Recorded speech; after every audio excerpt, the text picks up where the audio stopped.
керісінше айту керек пе еді? Я құрметтеймін, сыйлаймын, бірақ та енді бір-біріміздің алдымызда енді жұп болып үйленіп отыру, ол деген миға қонымсыз дүние деген сияқты.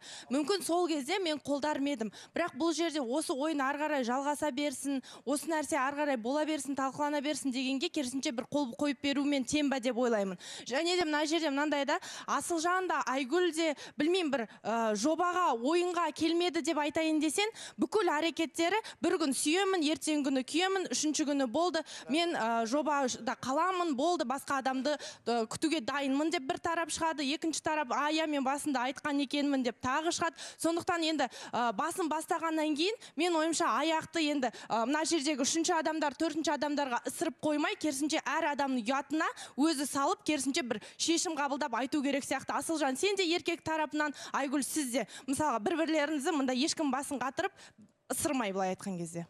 Аида, Балауса ханым, мына жерде енді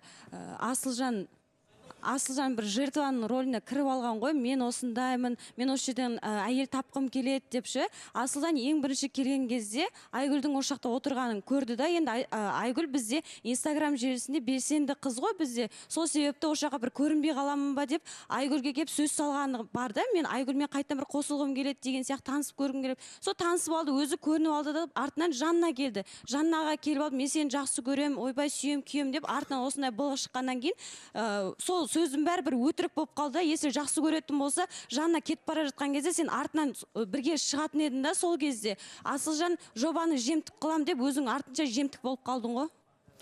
Айдана. Менің ойымша бұл жағдайда көзден кетсе көңілден кетеді деген сөз бар ғой. Қазақта екеуі бір-бірін көріп жүрсе, ол сезімдері бітіп қалады, бір-біріне деген сезімдері сөніп қалады дегенге мен сенбеймін. Бір-бірін көріп жүрген адам күнде бұрынғысы еске түседі, естеліктер еске түседі. Бәрібір көріп жүргеннен кейін бір-бірін мүлде жауып тастап, жаңа таныстыққа жаңағы жол ашып қарап отыра алады деп ойламаймын. Сол себепті менің ойымша Айгүлдің бұл жерде қалғаны дұрыс деп есептеймін де, ал Асылжанның өкінішке орай сөзінің де сезімінің де тұрағы жоқ кісі екен. Сол себепті ер адам ғой, қиындықты да көтере алады, сыртта жүрсе де, қайда жүрсе де әйтеуір жар тауып кете алады деп ойлаймын.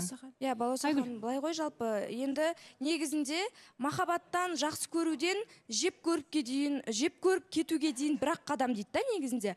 Ол бір былай айтып отыр ғой көбісі, мына жақта отырып алып екеуі бірге қалай болады екен ол деген сияқты. Енді бұл жерде Асылжан естіп отырсаңдар, Айгүлдің бақытты болып кеткенін қалаймын, кім алып кетсе де жарайды, енді бақытты болсын деген сияқты ғой. Сол лучше осы жерде отырып, сол бақытты болып кеткенімді көріп, жұп болып кеткенімді көріп отырсын деп ойлаймын да менде. Енді құрметті көрермен, білмеймін, бізде де дәл сол сұрақ: Айгүл қалама, әлде Асылжан қалама, немесе екеуі де кету керек пе, әлде екеуі де қалу керек пе? Бұл мәселенің шешімін жарнамада. Айгүл, сіз жобада қаласыз, жайғассаңыз болады. Айтарыңыз болса тыңдап тұрмын, бірақ Я енді жалпы бағанада айта кеттім ғой, мен не айтарым білмей отырмын деген сияқты.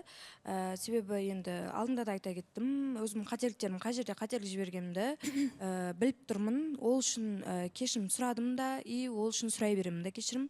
Және де қатысушылардың да ешқайсының сөзімен жаңағыдай қарсы шығып, ондай мен жақтан жоқ, себебі мен өз қателігімді мойындап біліп отырмын. Ал енді дальше мүмкіндік бергендеріңізге көп рахмет. Әрине үміткерімді күтіп, осы жерден бақытты болып кетемін деген ойдамын. жақсы, Айгүл, жайғасыңыз.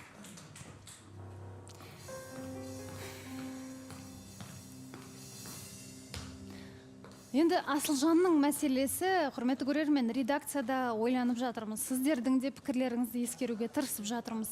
Қатысушылардың да пікірін ескеруге тырысып жатырмыз.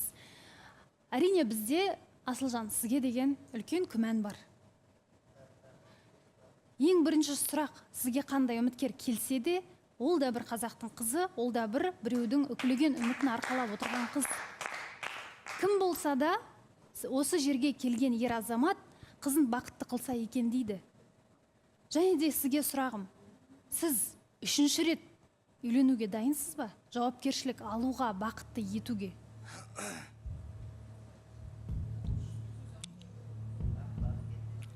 Енді айтып отырмын ғой, бағаның бір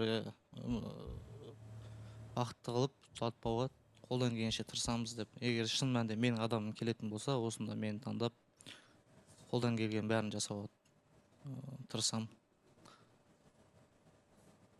Басқа білмеймін, мен де айтып отырмын ғой, мен де өз жағдайымды былай да былай түсіндіріп.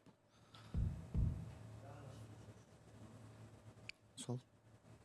Жаңа қатысушылар айта кеткендей, мен бәлкім осы екінші отбасынан екіге кеткеніңізге енді 3 айдай уақыт болды ғой. Әрине аз уақыт, бірақ бір демаламын немесе жұмысымды істеп, сәл болса да бір аяққа тұрып аламын деген сияқты ондай ойыңыз жоқ қой? Жоқ, ондай ой жоқ. Негізі, менде келгеніме көп те болған жоқ, бір айдай болды ғой. Енді маған да бұл жақта бір ғана жан көмектесіп жатыр, негізі өзім досым бар.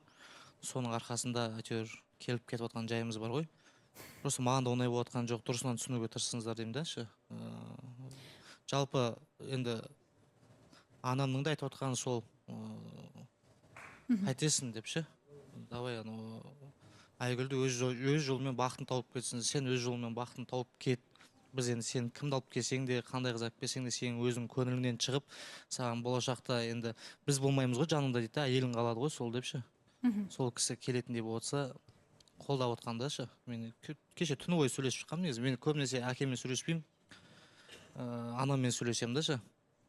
Осы ситуацияға байланысты мысалы мен әкем де үйден бөлек кетіп қалған болатын негізі ше. Осы бұл ситуацияларға қарап. Сол себепті адамның сыртынан андай әңгіме айтарда кішкене басқа да бір семьяларға бір зияндарыңыз тиіп кетіп жатыр. Кішкене болсын пікірлеріңізді, айтар ойларыңызды кішкене дұрыстап айтсаңыздар екен деймін. Просто менде әкеме де тиіп кеткен жерлер бар. Кейбір алдыңғы эфирлерден бастап қазір шын мәнінде әкем мен шешем бөлек өмір сүріп жатыр. Асылжан, мен сіздің ата-анаңыздың отбасына ешқандай да мәселесіне араласқым келмейді, бірақ менің сізге бір ғана айтарым, әке шешеңізді жерге қаратпайтындай қылық жасаңыз. Және де Асылжан, соңғы мүмкіндік сізге біздің жобаның атынан беріледі. Рахмет. Уәдеңізді алдық.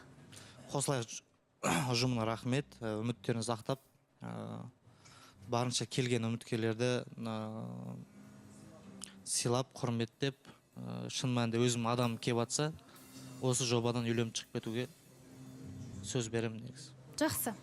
Ер азамат ретінде сөз бердіңіз, елдің алдында сөзіңізде тұрасыз деп ойлаймыз. Жайғасыңыз.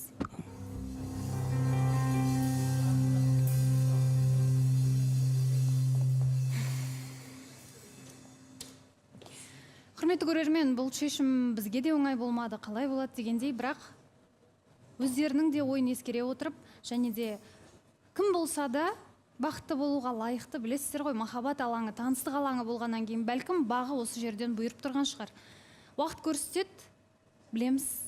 Енді айта кетейік, онда үміткер болып келемін деген жан болса, Айгүлге де, Асылжанға да келуге болады. Және де төменде көрсетілген нөмірге міндетті түрде жазып жіберіңіздер, кімге үміткер болғыларыңыз келетін. Содан кейін сіздерге есігіміз ашық. Біз енді әрі қарай